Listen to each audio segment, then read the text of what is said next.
सभी को नमस्कार। मेरा नाम है विकास जालंधरा और मैं आप लोगों के लिए अडोबी इंडिजाइन की पहली क्लास लेके आया हूँ। अडोबी इंडिजाइन एक ऐसा सॉफ्टवेयर है जिसके अंदर बहुत सारी चीज़ें हमारे इंक्लूड होती है। अब क्या होता है कि काफ़ी लोगों को आप में से कुछ लोग ऐसे होंगे जिन लोगों ने पहले ही अडोबी इलिस्ट्रेटर या फिर अडोबी फोटोशॉप सीख रखा होगा।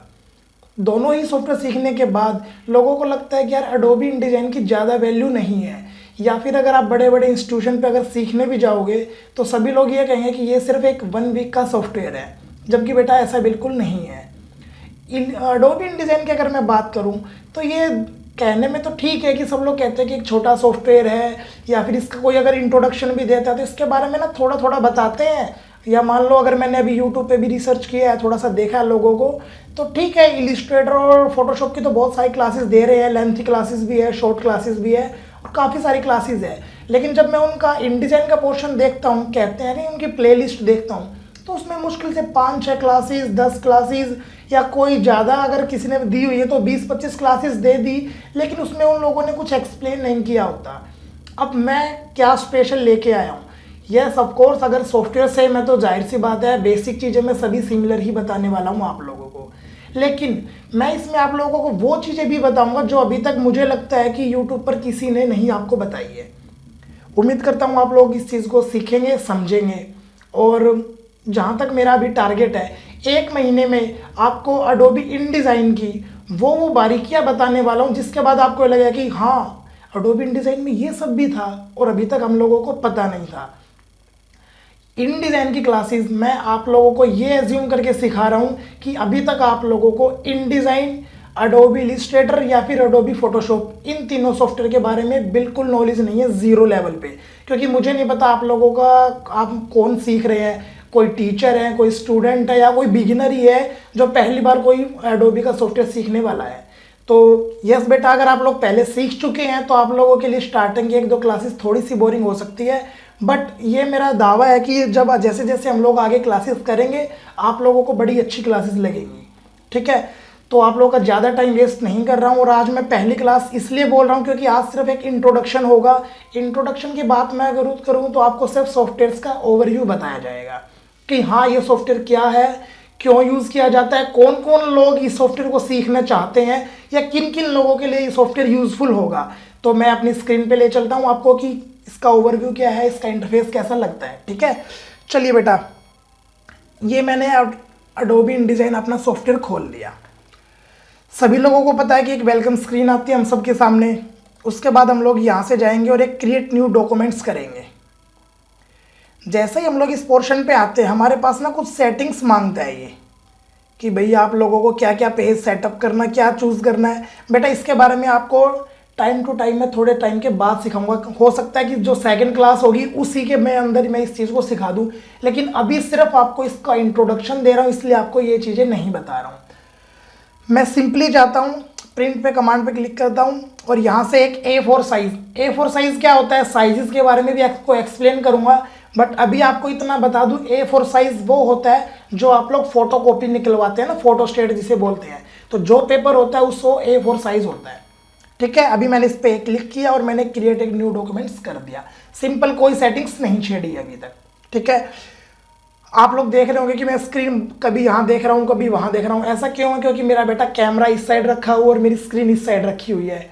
हो सकता है आगे अगर क्लासेस में कुछ आपको प्रॉब्लम नजर आएगी तो मुझे कमेंट बॉक्स में लिख देना, ताकि मैं उसको इम्प्रूव करने की कोशिश करूँ। अगर आपको ऐसे पढ़ा जा सकता है तो कोई दिक्कत नहीं है। ठीक है, चलिए, आप लोगों के सामने स्क्रीन स्टार्ट हो गई है। अब ये जो आपका दिखाई दे रहा है ये क्या है?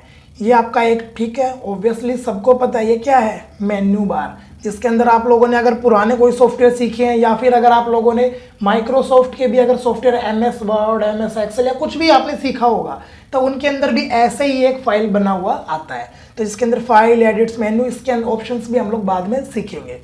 उसके बाद आपके यहाँ टूल बार्स आ जाते हैं। ठीक है, ये आपकी एक वर्कशीट कह लो, आपका पैनल कह लो, कुछ भी कह सकते हैं। ठीक है, इसके अंदर हमारा एक पेज होता है। इस पेज का ये वही साइज है जो पेज हम लोगों ने क्रिएटेड डॉक्यूमेंट्स करते टाइम लिया था। ठीक है, चलिए, ये तो हो गया इस पेज के बारे में। अब इसका यूज़ कौन कौन करते हैं, या फिर इस सॉफ्टवेयर को, या फिर मेरी क्लासेस किन लोगों के लिए ज़्यादा यूजफुल होगी।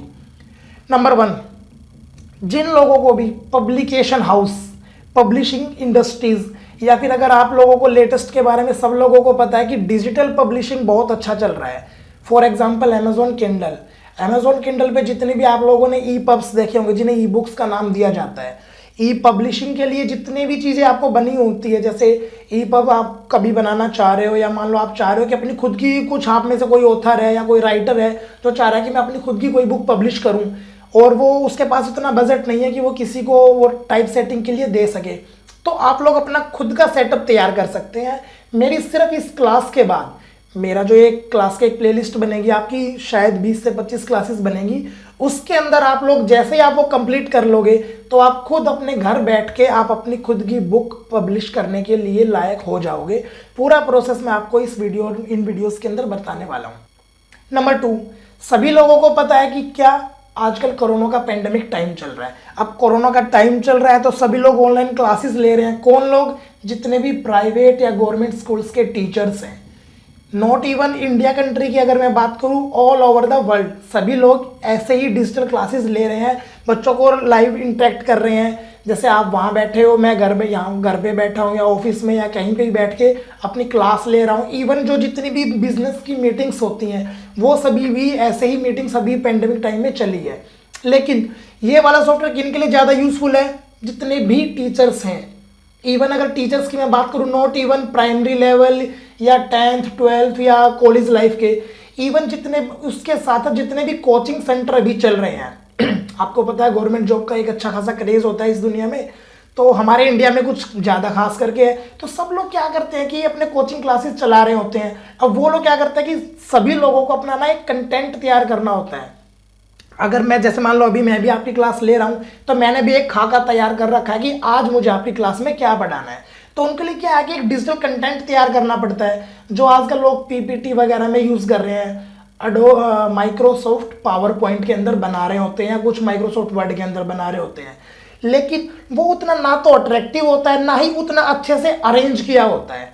मैं आप लोगों को इसमें फुल अलाइनमेंट्स, अरेंजमेंट्स, कैसे कैसे आप लोग बच्चों के सामने उसको प्रेजेंट करोगे।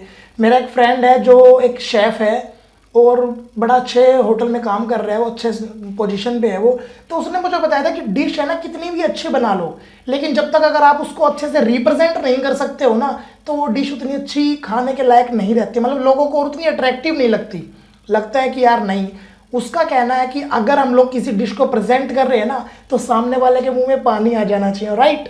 तो सेम ऐसा ही अगर आप कंटेंट भी किसी को पढ़ा रहे हो तो सामने वाले को ऐसा लगना चाहिए कि हाँ यार कुछ दमदार पढ़ा रहा है, ठीक है। सो जितने भी टीचर्स हैं उन सब लोगों के लिए क्लास बेटा बहुत मस्ट है। आप लोग मुझसे सीनियर भी हो सकते हैं, मुझसे छोटे भी हो सकते हैं, ठीक है। नंबर 3, जितने भी फोटोग्राफर्स हैं, यस फोटोग्राफर्स, उन लोगों के लिए भी ये चीज़ें यूजफुल होने वाली है। क्यों? क्योंकि आपको टाइम टू टाइम जितने भी आपके क्लाइंट्स आ रहे हैं, या मान लो फॉर एग्जांपल आप बॉम्बे से हैं और आपके पास कोई क्लाइंट आया कि यार मेरा एक फ़ोटोशूट कर दे और मेरा एक पोर्टफोलियो तैयार कर दे। पोर्टफोलियो तैयार करने के लिए भी ना कुछ टेक्निक्स होती हैं, कुछ चीज़ें यूज़ करनी होती हैं। वो चीज़ें भी मैं आपको इसमें समझाऊंगा कि यस आप किसी बच्चे का या किसी बंदे का या किसी हीरो हीरोइन जो भी आपका मॉडल है, आप उसका फ़ोटो शूट कीजिए। एडिट के लिए ऑब्वियसली एडोब फोटोशॉप यूज़ करेंगे। इन केस फ्यूचर में हम लोग हो सकता है उसको भी पढ़ाएं, लेकिन अभी फ़िलहाल मैं एडोबी इसकी इनडिज़ाइन की बात कर रहा हूँ। एडोबी इनडिज़ाइन के अंदर भी आप उनका पोर्टफोलियो सेट करेंगे और एक अच्छे तरीके से प्रिंट करके आप उनको हैंड ओवर कर देंगे। इवन नॉट कि आप सिर्फ उसको हैंड ओवर करना है, आप उसको डिजिटल पोर्टफोलियो भी दे सकते हैं। वो सब चीज़ें क्या होगी, इसी में यूज़ होगी। उसके बाद अगर मैं बात करूँ नंबर 4 की, अब ये और किस चीज़ के लिए यूज़फुल है। यस, जितने भी नए बच्चे हैं, फॉर एग्जांपल जिन लोगों ने 12th किया है, ग्रेजुएशन किया है, उन लोगों को अभी ये लगता है कि यार अब हम लोग गवर्नमेंट जॉब में तो अभी हमारा ट्राई नहीं बन पा रहा। क्यों? क्योंकि कुछ लोगों की हाइट उतनी अच्छी नहीं है, कुछ लोगों का वेट ज़्यादा है, या कोई रनिंग नहीं कर पा रहा है, किसी की मेंटलिटी उतनी ज़्यादा उस लेवल की नहीं है कि वो गवर्नमेंट चीज़ों के लिए अप्लाई कर सके। तो यस बेटा, आप अपने घर पे बैठकर भी अपना बिजनेस स्टार्ट कर सकते हो। तो जिन लोगों को भी, यस बेटा मैं सब कुछ फ्री में बताऊंगा, मेरा कोई पेड कोर्स अभी तक नहीं है। इन केस फ्यूचर में कोई आया तो मैं आपको बता दूंगा। अभी तक मैं कोई भी पेड कोर्स आपको नहीं देने वाला हूँ, सब कुछ फ्री होगा। बस इतना है कि आप लोग मुझसे जुड़े रहिए और अपना सपोर्ट मुझे बनाए रखिए, ठीक है। सो पहली क्लास होने के बाद हम लोग आते हैं अब इस सॉफ्टवेयर के बाद। यहाँ कुछ टूल्स हैं जिनके बारे में मैं सिर्फ आपको थोड़ा सा बेसिक सा बताने वाला हूँ, सिर्फ सिंपल सा, ज़्यादा कुछ नहीं बताने वाला हूँ। क्या होता है बेटा, ये जैसे पहला हमारा हो गया selection tool. Yes, selection tool का मतलब क्या होगा कि आप कोई भी चीज़ बनाओगे उस चीज़ को सिलेक्ट कैसे करोगे। एग्जाम्पल की बात करूँ, मैं पहले शेप टूल को ले रहा हूँ। शेप्स का मतलब आप समझ ही पा रहे होंगे, कोई रेक्टेंगल होंगे, कोई इलिप्स होगा और या फिर पॉलीगन। मुझे नहीं लगता कि आपको इन चीज़ों के बारे में बताना पड़ेगा, फिर भी मैं एक छोटा सा, मैंने बोला ना मुझे लगता है कि आप लोग नए हो तो इसलिए मैं एक छोटा सा ओवरव्यू दे रहा हूँ। रेक्टेंगल टूल सेलेक्ट कर रहा हूँ, मैंने इसको ऐसे सिलेक्ट किया, ठीक है। और इसके बाद मैंने इस टूल को सिलेक्ट किया और यहाँ पर मैंने इसको सिलेक्ट किया सिंपली। अगर मैं देखो यहाँ क्लिक कर रहा हूँ कुछ नहीं हो रहा, अगर मैं इसको यहाँ क्लिक कर रहा हूँ तो ये मेरे तरफ बाउंडिंग बॉक्स आ गए हैं, इसका मतलब ये सिलेक्ट हो चुका है, ठीक है। नेक्स्ट आ जाते हैं, अगला है डायरेक्ट सिलेक्शन टूल। ये बेटा बड़ा अच्छा टूल है आप लोगों को, जैसे अगर आप लोग इलिस्ट्रेटर वगैरह यूज़ किया होगा तो आप लोगों को पता होगा कि डायरेक्ट सिलेक्शन टूल कितना यूज़फुल है। लेकिन अभी इसमें हम लोग इससे ज़्यादा कुछ काम नहीं करेंगे, सिर्फ इतना समझो कि जैसे फॉर एग्जांपल ये 4 पॉइंट हमारे पास होते हैं, ठीक है। उसमें से अगर किसी एक पॉइंट को हमें सेलेक्ट करना है तो हम लोग इस टूल का यूज़ करके उसको सेलेक्ट कर पाएंगे ईजिली, ठीक है बेटा। आई होप आप लोगों को ये समझ में आ गया होगा। नेक्स्ट है बेटा आप लोगों का पेज टूल। ये मैं आप लोगों को अभी नहीं बता रहा हूँ, सिर्फ आप लोगों को सिर्फ शेप टूल और सिलेक्शन टूल के बारे में बता रहा हूँ, उसके बाद हम लोग नेक्स्ट क्लास में बात करेंगे, ठीक है। सो ये लीजिए, ये मैंने ये खींच दिया। अब रेक्टेंगल टूल में 2-3 छोटी छोटी बारीकियां बता देता हूँ, उसके बाद हम लोग इसकी क्लास को खत्म करेंगे। आप इन तीनों में से कोई भी टूल सेलेक्ट कीजिए। अगर आप नॉर्मली इससे ड्रैग करेंगे और फिर इसको ड्रॉप कर देंगे, इसका मतलब आपने माउस को वहां पर ले जाया, ठीक है, और फिर आपने माउस को छोड़ दिया तो ये आपकी एक शेप बन गई जिसकी आमने सामने की भुजा, जिसे बोलते हैं ना आयताकार। अगर आमने सामने की भुजा होंगी वो तो इक्वल रहेंगी, लेकिन ये आयताकार शेप में होगी अगर हम सिर्फ माउस का यूज कर रहे हैं, ठीक है। लेकिन अगर आपके कीबोर्ड में ध्यान से देखोगे तो बेटा एक शिफ्ट बटन होता है। क्या होता है? Shift button. शिफ्ट बटन पे अगर आप क्लिक करोगे तो फिर आपको ये क्या मिलेगा? स्क्वायर, वर्गाकार। इसका मतलब इसकी चारों भुजाएं बराबर होंगी, ठीक है। अगर आप शिफ्ट दबाओगे तो क्या होगा? चारों भुजाएं बराबर होंगी। अगर आप शिफ्ट नहीं दबाओगे तो सिर्फ आमने सामने की भुजाएं बराबर होंगी। दूसरी बात मैं करूं, अगर मैंने यहां प्रेस किया ऑल्ट, अगर ऑल्ट प्रेस किया तो यस ये रेक्टेंगल ही लेगा, ये आपका आयताकार शेप ही लेगा सिर्फ ऑल्ट दबाने पे। लेकिन अगर मैंने शिफ्ट भी साथ साथ दबा दिया तो यस ये सेंटर से जूम होता हो जाएगा। मैं देखो बेटा अपना माउस इधर इधर हिला रहा हूं, ठीक है, तो ये क्या होगा? सेंटर से बाहर की तरफ जूम होगा शिफ्ट के साथ। शिफ्ट हटा दूंगा तो ये ऐसे जूम होगा, ठीक है। सेम इलिप्स टूल में भी ऐसा ही होगा। ये मैंने इलिप्स टूल को सिलेक्ट किया, ऑल्ट दबाया, zoom in zoom out and shift दबाया तो ये एक प्रॉपर शेप में निकलेगा जिसकी हाइट और विड्थ सेम होगी। अब बात करते हैं पॉलीगन टूल की। पॉलीगन टूल का क्या होता है बेटा? सिंपल सी बात है, जैसे आप लोगों ने यहां देखा होगा इसकी कितनी शेप्स आ रही है आपको? 6। आप चाहें तो इनको चेंज भी कर सकते हैं। कैसे? आपको बस पॉलीगन टूल सेलेक्ट करना है तो और क्लिक करने से पहले आपको नॉर्मल क्लिक करना है। आपको सिंपली पॉलीगन टूल सेलेक्ट करना है और कहीं पे भी ड्रैग करने से पहले सिर्फ एक क्लिक करना है तो आपके सामने एक अलग से पैनल खुल के आ जाएगा। यस, जिसके अगर आप चाहें तो नंबर ऑफ साइड्स यहाँ आपको नज़र आ रही होंगी। इनको अगर मान लो फॉर एग्जांपल मैं 10, 11 कर लेता हूँ तो आप जब इस शेप को यूज़ करेंगे तो इसकी आपको 10 कॉर्नर्स दिखाई देंगे, राइट। सो बेटा आज के लिए क्लास में इतना ही। प्लीज़ आप जुड़े रहिए, आने वाली क्लासेस में आपको बहुत अच्छा चीज़ें सिखाने वाला हूँ। यस, और जितने भी टीचर्स है, स्पेशली दोबारा रिपीट कर रहा हूँ मैं, जितने भी टीचर्स या कोई चाहता है कि मैं अपनी चीज़ें लोगों को रिप्रेजेंट करूँ कंटेंट, तो वो प्लीज़ बेटा इस चीज़ से जुड़िए। इस सॉफ्टवेयर के अंदर मैं आपको टाइम टू टाइम जैसे ही समय आएगा, अच्छा समय, अगर मुझे अच्छा आपका रिस्पॉन्स मिला, मैगजीन्स, न्यूज़पेपर, कैटलॉग्स, जितनी भी चीज़ें जिसमें कहते हैं, अगर आप कभी और वीडियोस देखोगे ना और यूट्यूबर्स की, तो उनमें क्या बोलते हैं कि सबसे ज़्यादा टेक्स्ट का जहाँ यूज़ होता है वो इस सॉफ्टवेयर में होता है।